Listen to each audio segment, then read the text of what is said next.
So we left off in middle yesterday on Chav Tesem at Bais. We mentioned the machlekes Rav and Shmuel regarding if someone sells his field in the year of Yovel itself, where Rav says that the sale is valid, but what does Yovel do? It makes the property go back. So it's a valid sale regarding the money that's given, but the property immediately goes back. Shmuel says no, it's not a sale at all. There's no sale. And Shmuel has a logic. What's his logic? He says a kal v'chomer. If something that was already sold is returned on the Yovel to something that isn't sold yet, for sure is not sold. Even something that's already sold gets returned. If it hasn't been sold yet, so then it's no sale. It can't be sold. Question is, what about Rav? Rav is saying that it is a valid sale. We're asking, doesn't Rav have a kal v'chomer similar to that? That if it hasn't been sold yet, if it's been sold already, then if it's been sold, then it should be returned. If it hasn't been sold, it shouldn't be sold at all. That's what we're holding now. We're up to Ulurav, Lo Yamrin Kal V'chomer Ki Agavna V'Hatanya, but it was taught in a Braisa. This V'Hatanya is 1, 2, 3, 4, 5, 6, 7, 8, 9, 10 lines from the wide lines. It starts V'Hatanya. We're on 29b. 29b. Turn another page. See one more English page, and then let's see toward the end of that. Is it there, or do you need one more? Maybe you need one more. V'Hatanya. Rav does have a kal v'chomer like this. It says it even says so in the Braisa. Yachol yimkar adam esbitay kishehi naira. The person is allowed to sell his daughter as a maidservant, and he gets the money for it. When does she go free? When she reaches 12 years old. Amrit kal v'chomer. The Gemara says no. He can't sell it. The Gemara, the Bais says maybe a person can sell his daughter even after she's 12. Naira is in between 12 and 12 and a half. Begeris is 12 and a half. This is when she's 12. Amrit kal v'chomer. She's 11 and a half? Well, she reaches maturity at 12. She reaches maturity at 12, but then there's this period in between 12 and 12 and a half where she reaches full maturity. That's Begeris. Amrit kal v'chomer. Ma mechura kvar. Yoitza, if someone is already sold, then when she's 12, she goes free. A girl that's her father sold her to get money, sold her as a maidservant. She goes free when she's 12. Achshav sheina mechura. A girl that isn't sold, in a din shalei timacher, is it not a kal v'chomer that she can't be sold? She's already too old. If she was sold already, she goes free now. Now that she wasn't sold, she could be sold? For sure not. For sure there's no sale. So Rav should say the same thing. If Yovel sets the field free, even after it was sold, so here it wasn't sold yet, for sure it shouldn't be a sale. What does Rav say? That no, the sale is valid. We have a proof from a Braisa that the sale should be invalid, because we're comparing it to a girl that's sold, that goes free, for sure she can't be sold. So to the field, that goes free, for sure it can't be sold. Gemara says no. Hasam lehajim is davna. By the girl that's sold, her father sells her. Once she reaches maturity, she can never be resold. So that's why she reached an age where there's no sale. However, hacha hajrim is davna. Over here, after the Yovel, it could be resold again. So therefore, Rav can say that even though by the girl there's no sale, but by the field there could be a sale, because look, his rights are coming right back. It's not like he lost his rights. I know what the Yovel does, but he's still going to have his rights to sell this field right after the Yovel. He can sell it for another 50 years or 49 years. It's like renewing a lease. He's renewing the sale ability. Right. Or the resale. Before it, but here it's interesting because he's renewing it before it's actually it's called when it ends, before it's whatever. Expires. Okay. Gemara's a question. Meisvei. Achara Yovel. I should get a chumash. No, just tell me. Want the pasuk? Shanim tikne. You're going to say like by your head. Chayovel, okay. Shanim Mispar Tikna. Shanim Achar Yovel Tikna Okay. Me'ez HaMisecha B'Mispar Shnei Tvuos Imchor Lach. Okay, so it says for the amount of years after the yovel you can sell it. For the amount of produce, that's what you sell it for. Malamid Shemoichon Samach Liyovel. This, when it says Achar HaYovel, that tells me that you can sell it in a long distance from the yovel. I'm sorry. A long distance from the following yovel, which is near, very close to the previous yovel. Immediately after the yovel, you can sell the field for the 49. So muflig min yovel minayin. But how do you know? Samach liyovel. Now, which samach is this? Samach to the following one, or samach to the old one? So achar yovel means immediately. Muflig min yovel, distance from the last one. Minayin. How do you know that you're allowed to sell it then? According to the amount of years and according to the lesser amount of years. That means you're allowed to sell it any time within the yovel. But during the yovel you can't sell it. And if it's sold, it's not a good sale. That's only one opinion. The problem is that was one opinion. That was Shmuel's opinion. The problem is Rav says that it is a good sale. Now we have a brisa that's arguing with Rav. Now normally we don't want a brisa to argue with Rav, even though we can say Rav is a Tana and he can argue on a brisa and all of this, but the Gemara would rather give us an answer than to do that. So Amalach Rav could respond, granted, it's not sold for a certain amount of grains. Rather, it's sold just for the fact that the guy loses his money, but it immediately leaves his possession. So in other words, it's like just a really bad deal. What it means, in other words, when the Bais says that the imachar ena mechura, if it's sold, it's not a good sale, that means that the purchaser doesn't get any produce out of this. But it's what Rav says is, I know the producer doesn't get any produce out of this, but the purchaser still loses his money. The purchaser doesn't get produce, but he loses his money. The Gemara asks, 1 second, if this is a sale, mizbana, is the buni mizbana, if it's a good sale, take him b'shusei basa yovel. It should last in his possession till after the yovel. Basa yovel nichlish shnei tvus menahadri. Let him have 2 years of produce out of it, which that's what we said. A person should always try to get, which should always get 2 years of produce. Milay Tanya, and was it not taught in a brisa? Let's say he sold it in the 49th year, so he only got 1 year out of produce. So he holds on to it for 1 year after the yovel, and then it goes back, even though the yovel preceded the year that he has it. It goes back after that. So here the person sold it in the yovel, and Rav holds that it's a good sale. So the yovel cancels the sale, of course. But nevertheless, if it's a valid sale that gets canceled, and a person that has a valid sale is supposed to still have 2 years of produce, so let the sale be canceled, but he'll still get 2 years of produce after the yovel, and then it will go back. Why don't we say that if it's really a valid sale? We have a brisa that says that if someone sold a field in the last year before the yovel, even though the yovel then cancels the sale, but he didn't get 2 years of produce, so we let him continue holding on to that field for 1 more year after the yovel, and then it goes back. So the Gemara says, Hasam nachas la'achila. Over there he went into the property to eat the produce, because he already got a year. But hachalei nachas la'achila, here he never went into it for produce. So we don't continue that. It's just some strange sort of sale where he doesn't get anything. He doesn't get produce the first year anyway, because the first year is the first year after a shmita, and that triple crop came in the 6th year.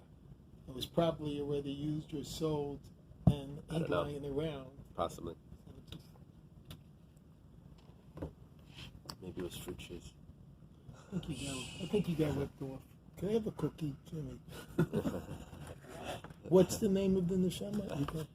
Nachum Tzvi ben Chaim. Lala's neshama. What was the rabbi? Nahum Tzvi Yosef from Borough Park. Nachman Tzvi Yosef ben Chaim Nisham Shabbalia O Yisrael Yeshua Baruch Tadlein No, a napkin. Give him a napkin. Dr. Gershwin listened to this. Dr. Gershwin is now listening to you. Amar Rav Anan. Rav Anan says. Rav Anan says, Shamat minei de Shmuel Tarti. Rav Anan says, I heard from Shmuel two things. I believe Rav Anan was Rav's son-in-law. Okay. Chada, one of them is Hach. One of them is the statement that we just said. The statement is that it's not a good sale if it's sold during the Yovel. The other statement is the following.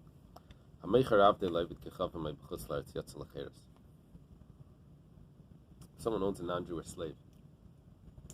A non-Jewish slave, when it's living by him, is in a good situation. He's keeping mitzvahs and all of that. Now, he goes and sells a non-Jewish slave to a non-Jew. What's going to happen? He's not going to be able to keep mitzvahs now. He used to be keeping mitzvahs, the same mitzvahs that a woman would keep, which is, whatever, all the negative prohibitions and the positive prohibitions that aren't time-bound. And now he's not going to keep that. Or he sells him outside the land of Israel, which that's a prohibition. You're not supposed to move outside of the land of Israel. So the rule is that Yetzel Acheres, he goes free.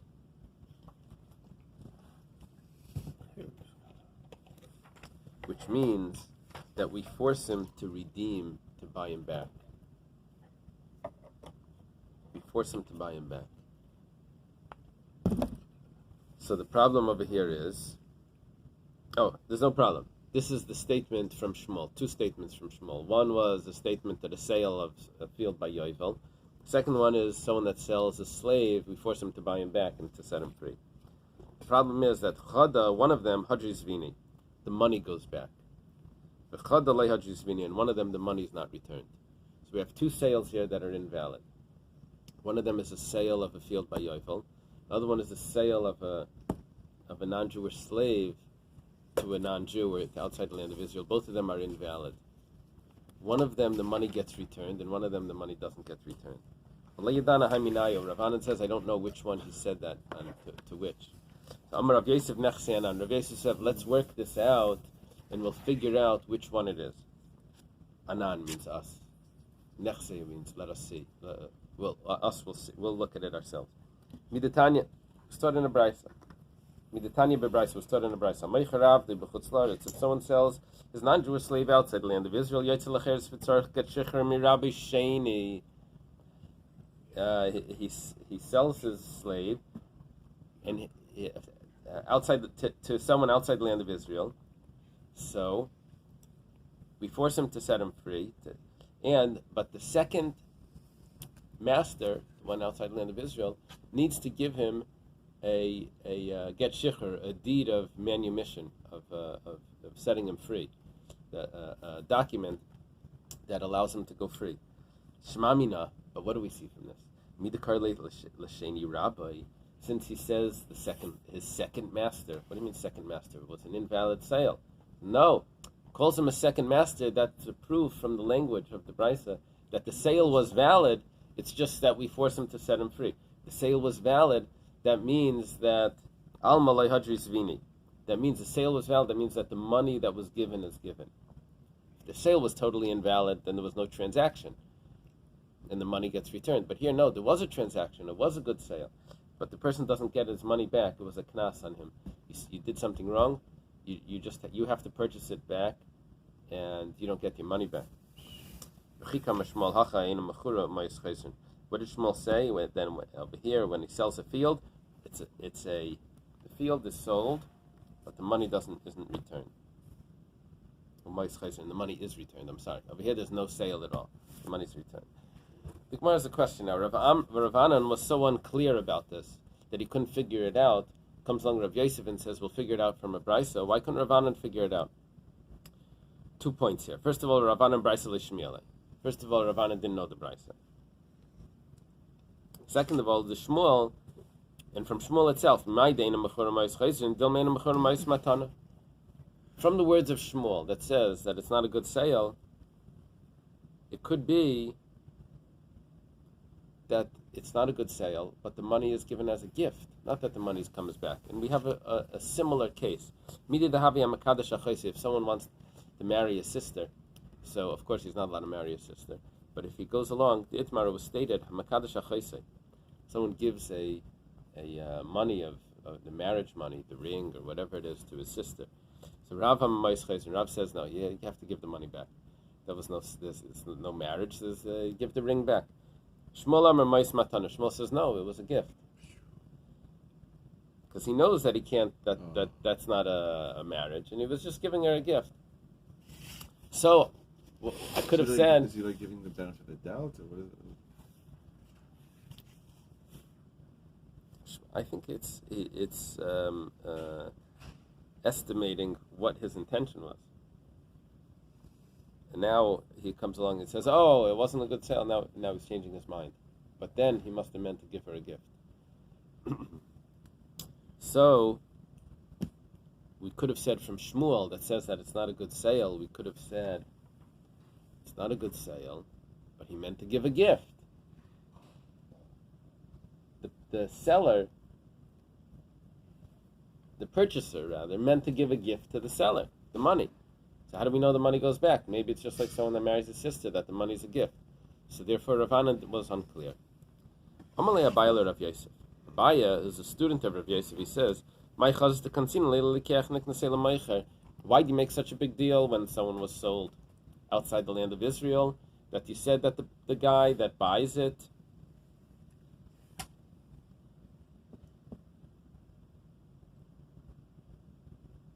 loses his money. The guy that buys it, who's the Yotze L'Cheres? The purchaser of the slave. Oh, I said that he has to buy him back. What happens is he doesn't. When someone purchases a slave, we force the purchaser to. How do you force a non-Jew? I don't know. But if it's someone outside the land of Israel, then we force him to set the slave free.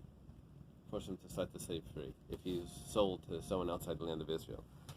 Abai asks Rav Yosef, why are we forcing the purchaser to lose his money? We force him. He just paid for the slave. Now we force him to set him free. Let's go to the one that sold him and force him to buy the slave back and set him free. So in other words, why are we putting all of the responsibility on the purchaser? That he's the outside the land of Israel. The one that sold it also committed a crime for selling him to someone outside the land of Israel.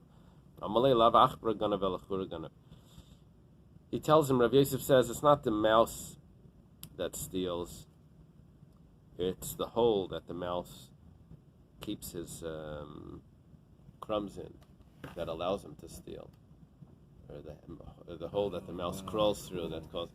So in other words, it's the we know that people are going to try to do things wrong, but in this guy's selling it outside. It's the Swiss bank that's guilty. Yeah, it's the Swiss bank. Here we're saying it's the purchaser. And this is the Swiss cheese. The mouse.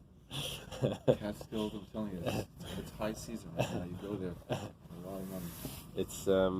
It's the holes in the Swiss cheese. It's the holes that allows for the crime to be committed. The Gemara. So Abaya responds back. He says, "1 second. If there's no mouse, so who knows about the hole, or like what good is the hole? It's the one that sells it, the one that's committing the crime. That's the problem." So he says, it would make sense that we're going to put the fine on the one that has the, what's it called, the illegal things. Contraband? The contraband. So since he has the slave by him, so that's why he gets the fine. And he's outside the land of Israel, so he has to set him free. We learned in the Mishnah. Like now, if someone buys something and then it turns out that was stolen property, the police just take it back. You lose out. Uh-huh. You bought a TV off the back of a truck or something that was too good to be true. Right. First of all, you shouldn't have bought that. Second of all, you just just lose lose out out. totally.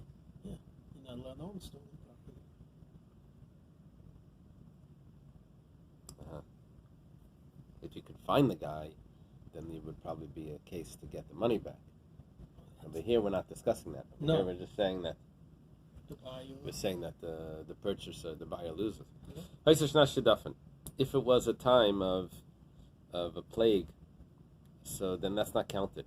However, if it was a good year, the only thing is, either he plowed it, but he didn't sow the field with grain, or he didn't plow it at all, he just left it fallow. That does count as a year of produce. The Gemara has a question. Hashta hevira oilalai. If he left it fallow, that's counted as a year of produce. Nara mibai. If he plowed it, you have to tell me that that's counted as a year of produce when he actually worked the field. He plowed it and he didn't plant, and that's counted as a year. So the Gemara says, "No, it's strictly. It's necessary to tell me this. Why? Salkadai Chamina could enter your mind to say, Amrinan lay. We tell the guy, Havle dameh v'leisek, give him the money for plowing, and let him go. In other words, I know he did work on there. Doesn't mean that he should get another year, right? Or it doesn't mean that it should be over.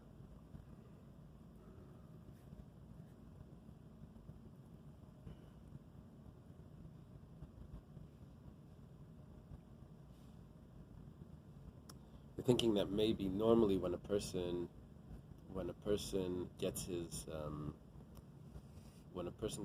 field back, so he pays for the years to come. The field gets sold for a certain amount of years. Let's say for 49 years, the field is sold for. Okay. The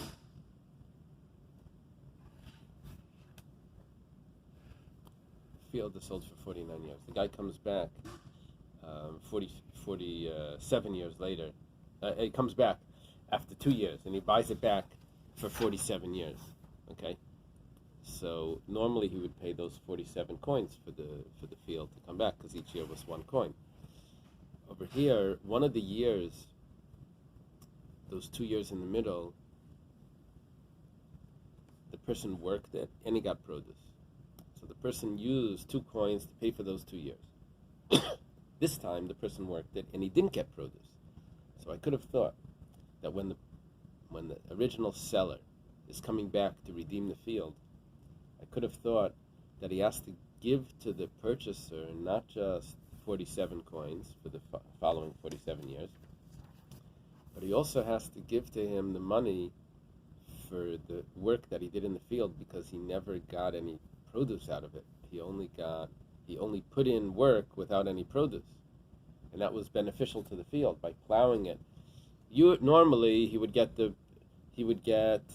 produce from his work, but here he didn't get produce from his work, so when he buys it back, he should have to owe it to him. Kamash Malan, that he doesn't owe him anything, it's considered like a regular year, and we only will look from here on.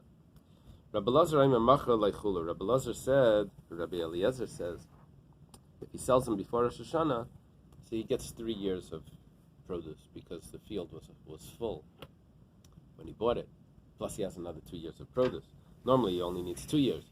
Tanya Rabbi Eliezer,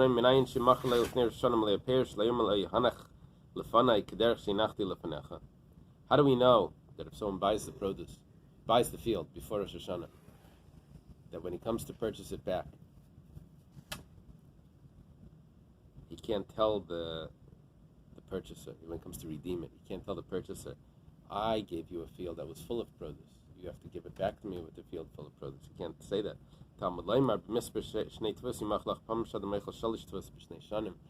purchaser can eat 3 years of produce and give the guy back an empty field. Right? Machra l'rishon, we have a new Mishnah. Machra l'rishon b'mana, machra l'rishon l'sheni b'masayim. This was going to be an obvious issue. We have someone that sold the property and now he's coming to redeem it. So all is well if all prices remain the same. However, once there's a change in price, then we're opening up to a huge issue, because he wants to buy it back for the lowest price. He sold it for 50 coins, or 49 coins. Here it's a mana, it's 100 coins. However, when it comes to buying it back, it's already been resold to another person, and the second person bought it for 200 coins. So he's expecting when he's going to buy it back, he's going to pay the price that he that he got for it. And the answer is that's what he does. He gives the original price, the lower price that he sold it for originally. I thought when you're not dealing with hectares, you pay the market value. Only by hectares is the 50 thing come in. Yes, it's not a set price. That's true. It's not a set price like by hectares. So But if the market here we're value doing right different. now is Here 200. we're doing with the lower price, because it wasn't his. I guess the way to think about this, it was his inheritance field, and we want him to get it back. But he's not getting it back from hectares. He's not getting it We back from learned hectares. previously he pays market price from another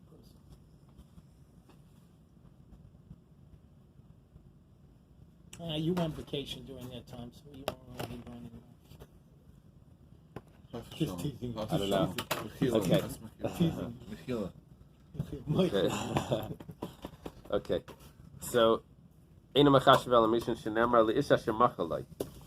man, to the man that he sold it to, that means the original price. Machra l'rishon b'masayim u'machar rishon l'sheni b'mana. Let's say it's exactly the opposite.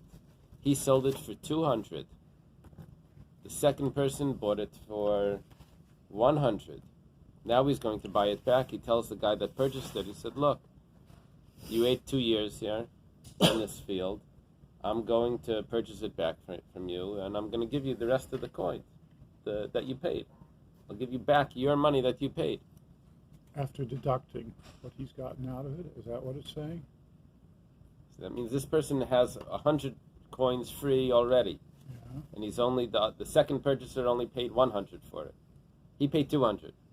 And he got 200 for it. He comes to the guy that, let's do this. Can I use this? Here's our field.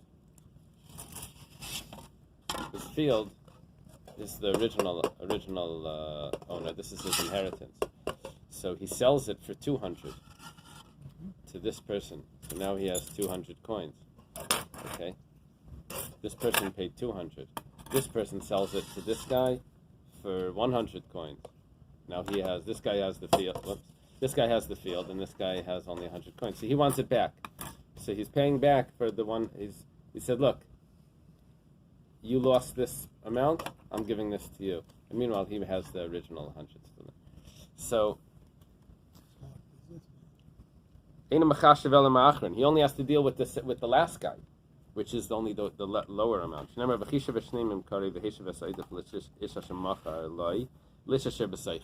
means the person that's in it now.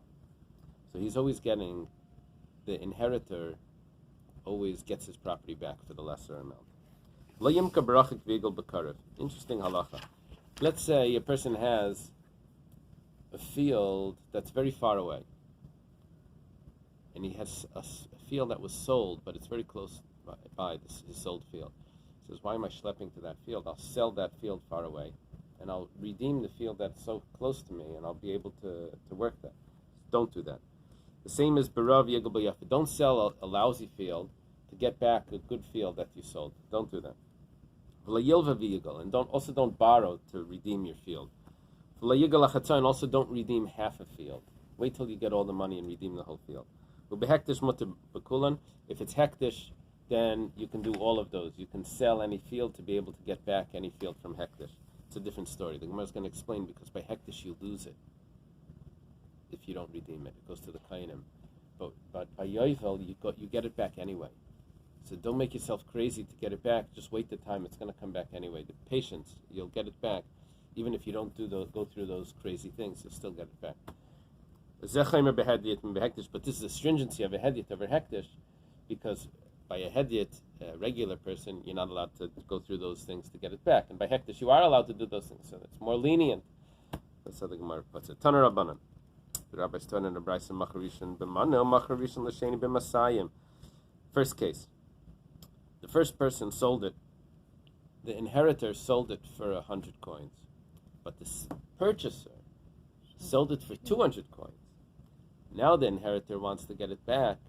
Does he have to pay the 200 or the 100? How do we know that he only has to pay the 100 with the first person? To the person that he sold it to. We use that part of the pasuk. It says to the one that he sold it to. The opposite. The inheritor sold it for 200. That's sentimental value. The second person sells it for 100. What does he need this for? Right? So, how do you know when the inheritor wants to get it back? He goes to with the second person's price, the lower price of the 100. That he gets it back from the man that's in it.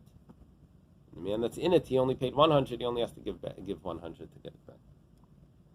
Rabbi ben Yehuda is going to say exactly the same thing. And the Gemara is going to ask, what's the difference between them? We'll see.